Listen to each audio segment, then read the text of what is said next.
Hello and welcome. Thank you for joining us for the 5S Tool Control Best Practices webinar today. Before we get started, we have a few housekeeping items. The hashtag for our webinar is hashtag Tool Control. Feel free to post insights using this hashtag on Facebook, Instagram, and Twitter, and be sure to tag us. Feel free to ask any questions via the chat or capability anytime during the presentation. We will attempt to answer all your questions, but if the question isn't answered today, someone will follow up with you after the webinar. This session is being recorded and it will be sent to you following the presentation for your own purposes or to share with others. Now I'd like to introduce our speaker. David Visco is a 5S expert. Beginning in 1985, David launched his career as a warehouse control manager, running a distribution center that managed inventory of over $500 million in value. As he furthered his career, he gained extensive experience across warehouse, production planning, logistics, and materials management. Using 5S in the workplace, he saw a unique opportunity and a need for a 5S resource. Thanks, Mary Beth. In 2006, he founded the 5S Store, the first online store dedicated entirely to 5S. The 5S Store provides a massive range of 5S products, free best practices content, and coaching services to thousands of clients. In 2015, his book, 5S Made Easy, was published. Today, in addition to his role at the 5S Store, he frequently speaks publicly on the topic of 5S best practices. Take it away, David. Thank you, Mary Beth. And thanks for coming today, everybody. I hope you're doing well. All right, let's talk about some tool control best practices.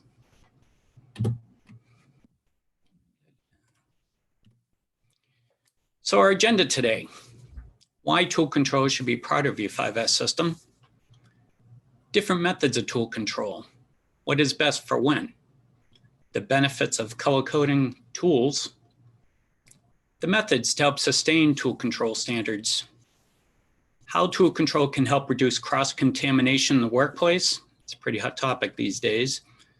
And at the end, we'll take questions. All right. So you may not be aware of this, but 25% of the workday, the average worker spends searching for tools, materials, or information. 25%.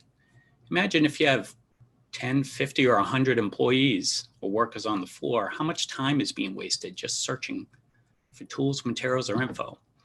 Regarding tools, proper tool control can help improve safety as there's less opportunity to get hurt digging into toolboxes and drawers. I don't know about you, but I know there's been plenty of times I've done that on my own at my house, or in that lovely utensil drawer that happens to have a knife in it, and getting cut up and whatnot. That happens at work way too often. So tool control can help remove that.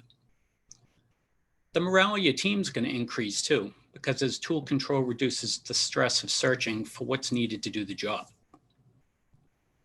Tool control also helps as a visual reminder at a glance when something is missing and what it is that's missing. It also helps increasing efficiency by repeated learned behavior. So it's also known as muscle memory. If you're always reaching for that tool in the same spot all the time that you've set out with the tool shadow or whatnot, you're just going to be more efficient because you're always going to know where that tool is. And unfortunately, the pandemic has caused an increase in germ spreading concerns, right? So proper tool control is an effective method to help reduce that spread. So I'm going to go through a number of different methods of tool control. First one we're going to talk about is pegboards. They're available for you to put anywhere, really. They come in steel or polypropylene, depending on your needs. The steel is really good if you have a lot of heavy duty tools and it's just a more robust environment. You've got the steel, or for just a regular manufacturing space, you've got the polypropylene. And they're both great. They come with, there's dozens of different hooks that you can use for these, so you can really custom make them to fit your needs. The polypropylene is 8 square feet per board. So if you get 2 boards in a pack, you've got 16 square feet to organize your tools with, and you just screw them to a wall. With the steel, they come in multiple sizes. You've got 24 by 24 inches, 18 by 36, and 24 by 42 inches.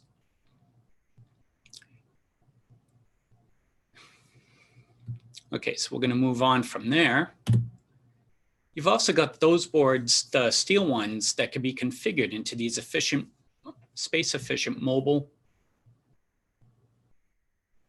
tool boards. Sorry. So the perfo board, which is the item on the left, can hold up to 10 sliding boards within a frame. That frame that you see them in, you can move it wherever you need it. So you don't have to install anything. The great thing is you can just put it where you need it to best of use. The idea here is this will hold up to 10 panels in one frame. In the picture here, you'll see there are 5. But the great thing is, space efficiency wise, you could just take these and roll them out, put all the tools you need and roll them right back in. Each panel, each door will hold up to 220 pounds. So you could get a lot of tools in there and a lot of heft. Then you've got the double-sided steel mobile cart, which is another great solution, so that you can put tools wherever you need them, right? They have heavy-duty casters, which is great. So you can load up to 800 pounds of tools on that mobile tool board. And the idea behind them being mobile is you could just move them easily, and the hooks for these are in the dozens, so you can just really configure whatever it is you need. Okay, from there, we're going to talk about tool shadow boards. So these have become really popular the last few years. The shadow boards are available in off-the-shelf or custom. So the off-the-shelf is on the right, or the custom is on the left. And there are 3 types of boards depending on your needs. So there's one type of board that's like for everyday use in a warehouse. And then there's others that are good for food grade and constant caustic washdowns. So you just pick the material that you need for your particular situation. The great thing is they're all scratch resistant, UV resistant, and chemical resistant, and they won't rust. So they're very high duty, heavy duty solution. With the off-the-shelf boards, the picture on the right, the benefits of those is they're heavy duty, they're wall mounted, so you could just put them on a wall that you happen to have available. Actually, we had one client that needed these on every single workstation. So I think there were 32 workstations in this area, and they actually mounted them right to the piece of equipment, which was pretty cool. Now for other customers, and actually that customer too, he needed some of those that would be mobile. So there's a mobile frame available for this so that you can, put them wherever you need to. And they really improve efficiency, because how many times have you been on a manufacturing floor and you've gone looking for a broom or a dustpan, and all that time's just wasted. So with these, that I made for the most custom cleaning tools that are out there, it's a nice simple solution for you. And the great thing is they ship within a day or 2, so they're always available. Then we've got custom, like the one you see on the left. They can be put on a wall or mobile, as you see there, and they're made to your specs. So whatever it is you need on there, you work with the custom team, and you have it made however you need it. You can put your logo on there, or our artists can also design it to really wow. So if you have a lot of company tours or whatnot, and you really want it to wow people that show up, we could do that too. Other folks just want a very nice, simple custom board made to put wherever they need it, and we can do that as well. And again, there's hundreds of hooks available for these. And if you have, we've seen often where people have had tools that are one-offs, right? So they're probably made in the manufacturing place for some special need, and there may not be a particular, already made hook for that. We have a whole department that can design special hooks as needed. So we really custom tailor it to what it is you're going to use them for. Next, we have foam tool organizers. Who doesn't love foam tool, right? So it's been around for quite a while. It helps improve safety because, like we talked before, if you've got a whole drawer here full of tools, you can easily cut yourself. And the great thing is with the two colors here, when the tool is out, it's very evident what's missing, which is nice. And they come in 3 different options. It's do-it-yourself, where you get a kit and you cut it out all on your own, which is always a lot of fun for anybody that's done that. They know how much fun that can be. We have various sizes available as well. And then we also have custom sizes. So if your tool drawers are a particular size that doesn't fit one of the half dozen or so pre-cut that we make, we can make them for you to fit your particular drawers. The great thing with tool foam is it's so easy to use, as a solution, just to make things easier on your folks. And what we can also do is we can actually do the cutouts for you. So if you've ever cut out foam in the past, you probably realize it doesn't look nearly as nice as what you see there in the picture, right? Well, it also takes quite a bit of time to do. We had one client that was doing 36 drawers like this, and they actually had one guy doing them for about a week. It's a lot of labor to do them all on your own. So what we do is we're able to do that for you. You work with our team and we do all the cutouts for you. All you do is order it and boom, it shows up and you put them in your drawer. So really nice idea there. Keep in mind though, if you're in constant change, right? So you're always changing out the tools that you're using, tool foam may not be the best solution for you because you're always going to be cutting them out. But if you have some standards in place, and you're always using the same tools, it's really a nice, simple solution for you. So from there, we have tool shadow tape. So this is a budget-friendly approach. So, what we can do here is you have tool shadow tape that's available on rolls, or we have these pre-cut shadow tapes of 50 of the most popular tools that are out there, like a hammer, screwdriver, whatnot. Both of these are easy to apply and they're removed when you need them to. So if you lay it down, right? So if it was just like a vinyl tape, just a regular vinyl tape, and you put that down on the board, first of all, doing that would be really painful and it would stick to itself. Or that vinyl tape, trying to get it off can be a real pain and you wouldn't be able to reapply it. With both of these materials here, if you had to remove it, you could do so. And it'll last for a couple of changes. So that's really great. They're high performance and they'll last, and they're also fade resistant. So with the pre-cuts, you've got a couple of blank sheets in the back too. So you got the pre-cut shapes, and then you got a couple of blanks in the back if you have certain tools that you want to do on your own. Or you could get a whole roll. If you get a whole roll, you just simply on the back of the tool shadow tape, you put your tool, then you trace it out with the pencil or whatnot. You get a pair of scissors, you cut it out, and then you peel the backing and you place the tool shadow on the board or wherever it is you're using it. It's that simple. It's a great, great product. So they're great for tool boards. You can even use them for cleaning stations if you want to do your own shadows for brooms or dust mops or whatnot. You could do that. They're also good for medical instrument setup. So if you have any kind of like a gauge or whatnot, you can create a simple little tool shadow for that too. And I have seen people use the shadows even when they're doing 5S in the office.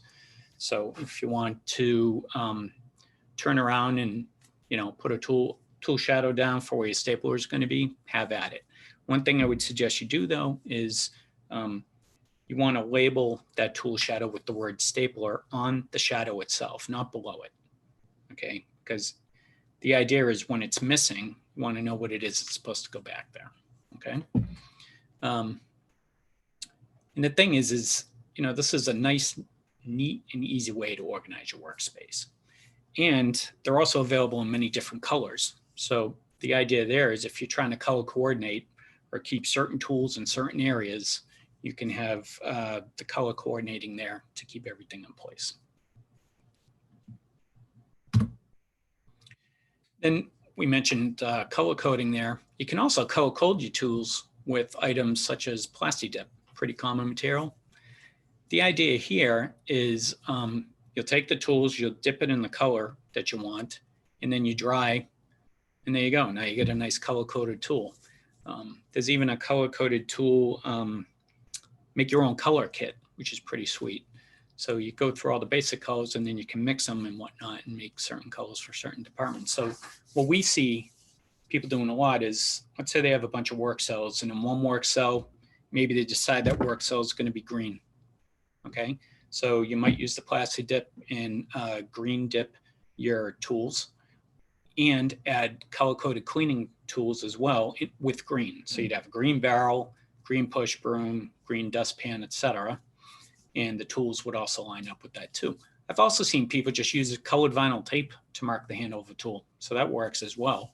And, you know, where this really helps big time is in the whole cross-contamination issue that everybody's concerned about these days.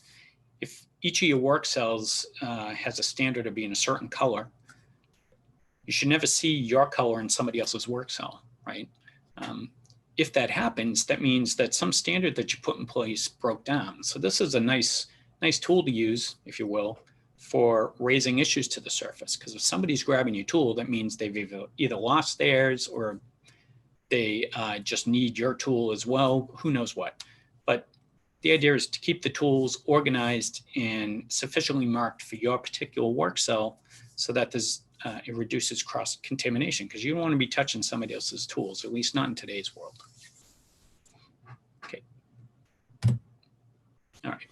So how do you go about implementing these tool control changes? If you've never had that before, you know, as with any change, right, the best way to avoid any issues you're going to have is to make sure you include everybody. And one way to do that with tool control is to run a pilot. So same as when we implement 5S all across the site, we always choose one area first to play around with.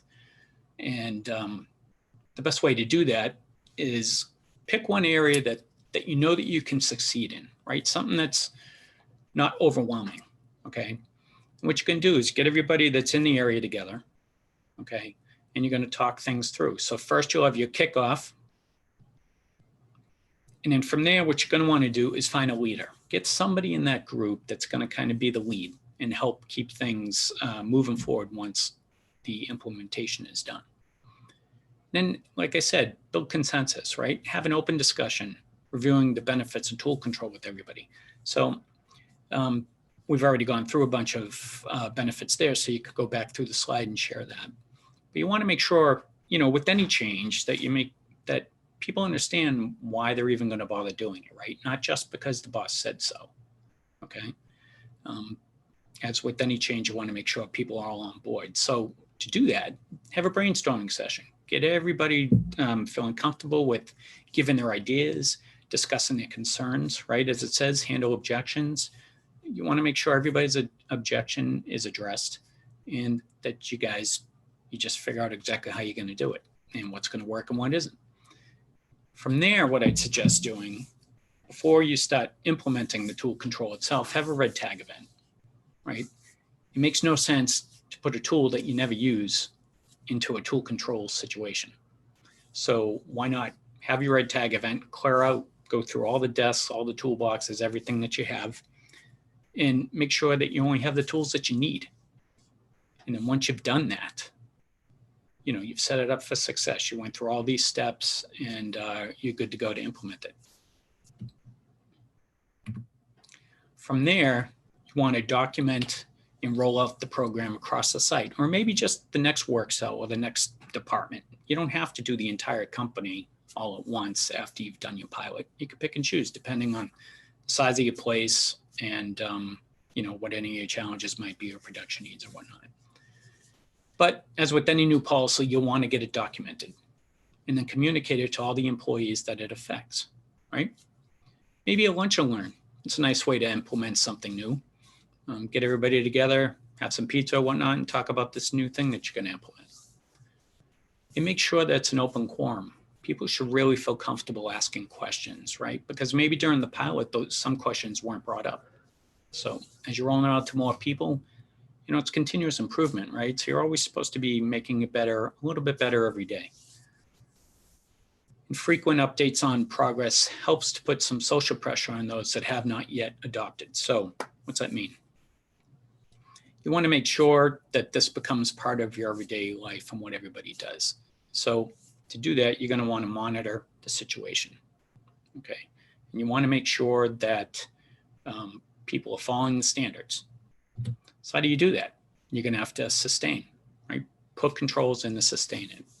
So if you have a weekly department huddle, which I'd suggest you do, make sure tool controls on that list. Make sure that all the solutions that you've put in place are easily accessible. So what I'm talking about there is, if you've decided to put pegboards in place, you want to make sure you have plenty of hooks, right? The worst thing that could happen is somebody wants to go add a new tool to the board, and they don't have the proper hook available. So set up Kanbans for your tool hooks. Same thing with the tool shadow tape. If you're going to use the DIY tool shadow tape, make sure you have a Kanban in place so that you never run out. You also want to make sure to hold the team accountable for following the new standard. That's really important. So if everybody's agreed on the standard and you're implementing it and you're doing it and whatnot, for those folks that maybe aren't following along, you need to hold them accountable. Really important. And again, you don't have to seek perfection, right? You're always trying to improve, small improvements regularly. And I'd also suggest consider adding tool control to your 5S checklist, your daily 5S checklists, and your weekly 5S audits. And over time, you'll, as audits are meant to do, you'll find that the improvements will come along. Because if you have an open communication system through your audit process, you'll be constantly improving as you go. All right. Okay, with that, I'm going to give it to Mary Beth for questions. Thanks, David.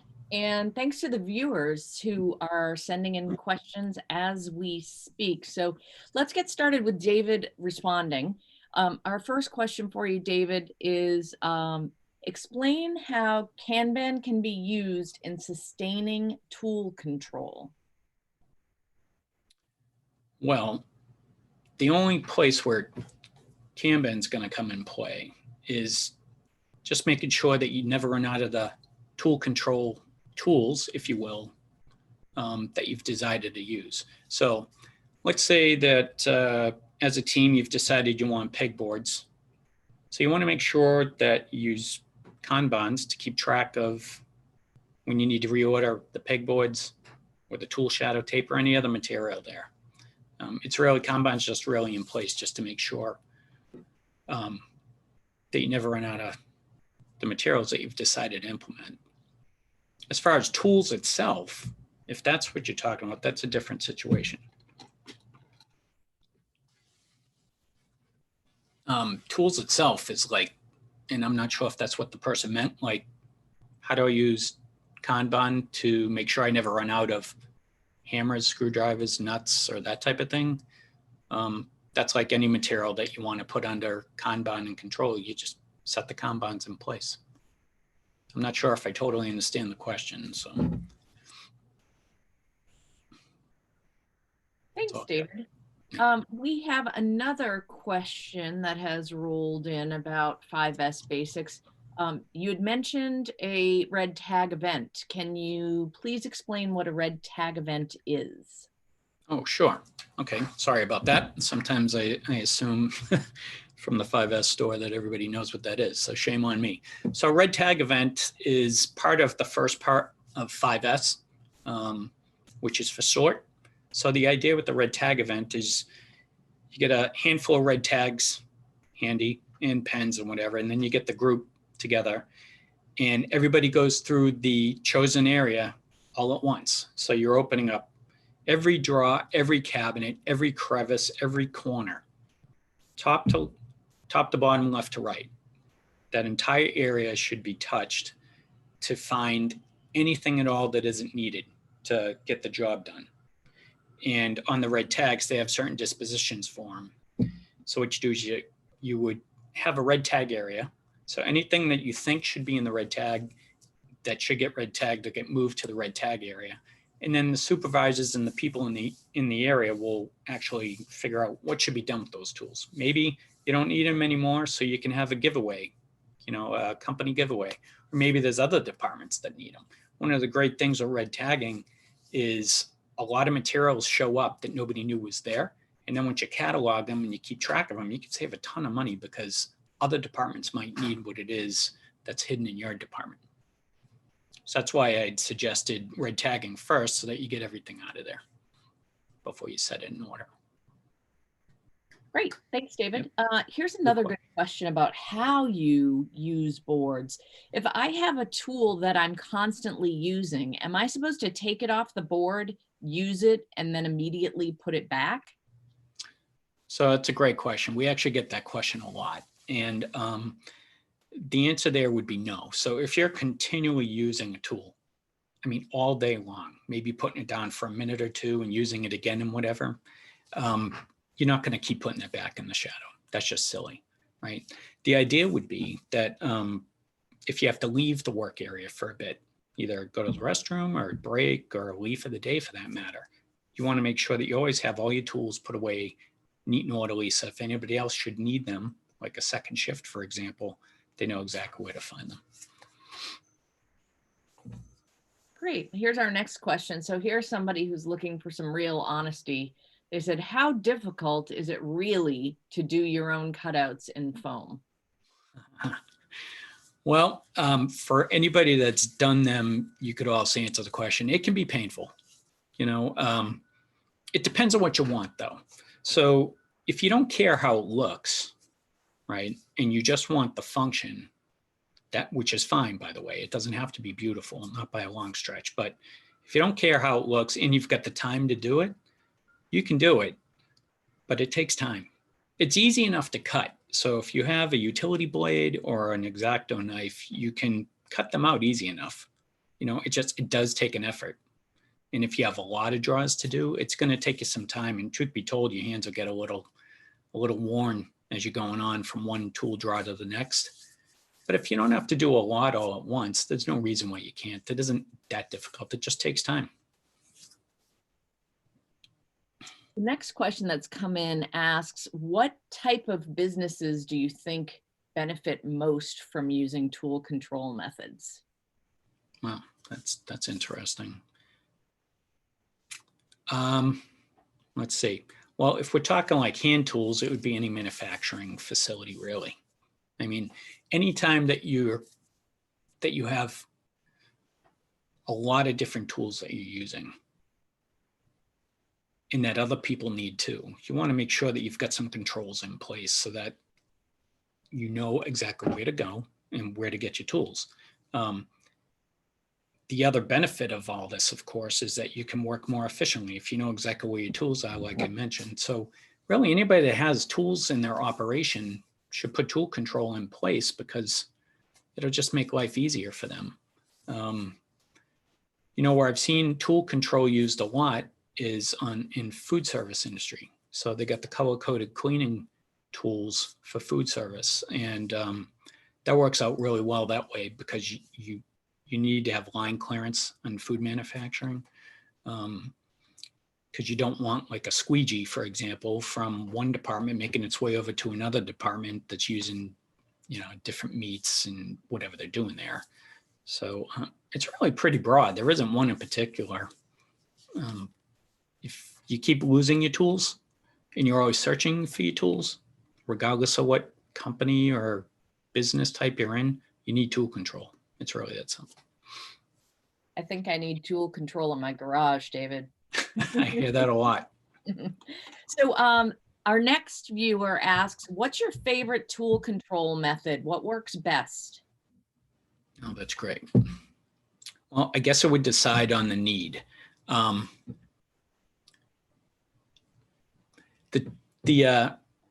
think tool shadow tape's pretty cool.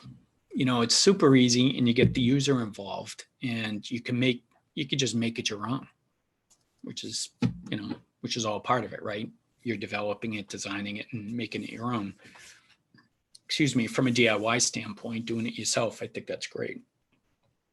I think the advent of the tool control boards, the shadow boards, is really pretty sweet too, because it just it looks great, you know, and it's so visual and so useful and efficient, especially if you make them mobile.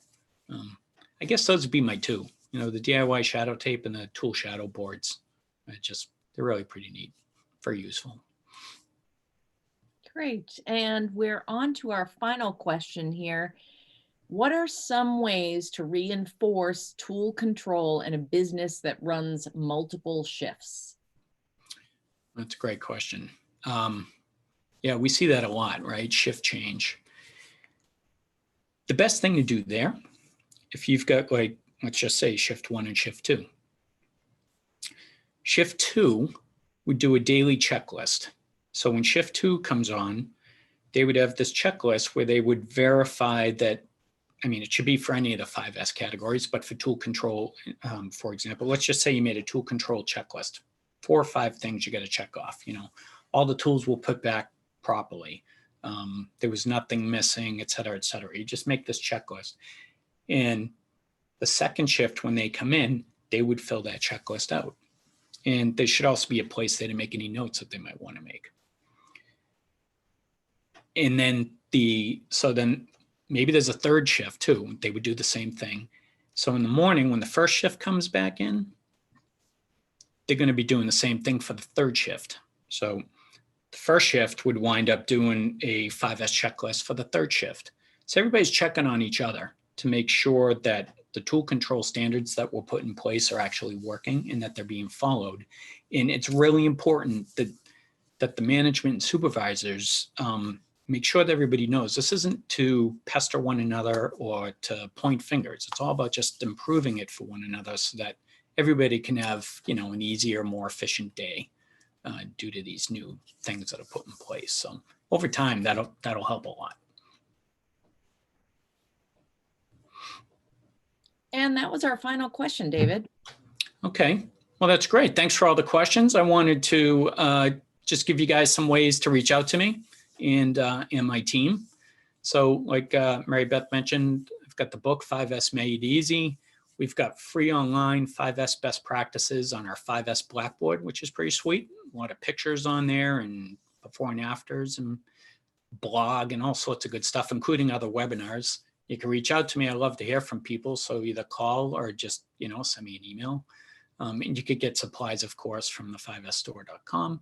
And then we've got our social feeds too. So really, you know, reach out. We want to help you. That's what we're here for at the end of the day. So I'd be happy to hear from people and talk to you and see how I can help you further. Okay. Well, thank you very much. Take care.